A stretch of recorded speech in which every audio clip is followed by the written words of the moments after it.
Надвработени во фирмата Минстрој, која има концесии за рудниците Злетово и Тораница, се врши притисок да излезат на референдум, објави порталот Лидер, повикувајќи се на своји извори. Има тајност на гласање, но ни рекоа дека мора да излеземе и дека на крај ќе се знае кој излегол, а кој не.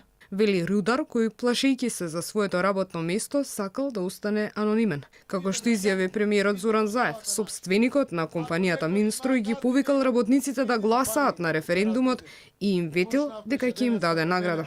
Во владата, стоејќи се видовме со Волканов, инвеститорот овде на Минстрој. Вели, испратив порака до работниците да излезат сите и да гласат на референдумот. Тоа е добро за Македонија, тоа е добро за Крива Паланка, но добро и за мојата компанија.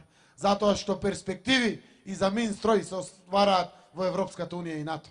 И не само тоа, вети некоја награда дека ќе даде плюс на работниците. Ако некој има, газдите имат, бизнисмените имат, може малку да отворат кесето повеќе. За ова реагираат и од опозицијата. Ваква монструозност, вакво отворено бесрамно признание, поттикнување и заплашување за изборни цели е незапаметено во Република Македонија. Признанието на Заев е потврда на кривично дело кое во правниот систем на Република Македонија е опфатено во најмалку 4 закони.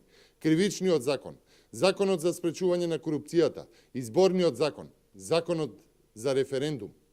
Ова е кривично дело кое директно удира врз невисокото демократско право, а тоа е правото на избор. Според ВМРО ДПМН ова е скандал без преседан. Оттаму па бараа јавното обвинителство да поведе истрага.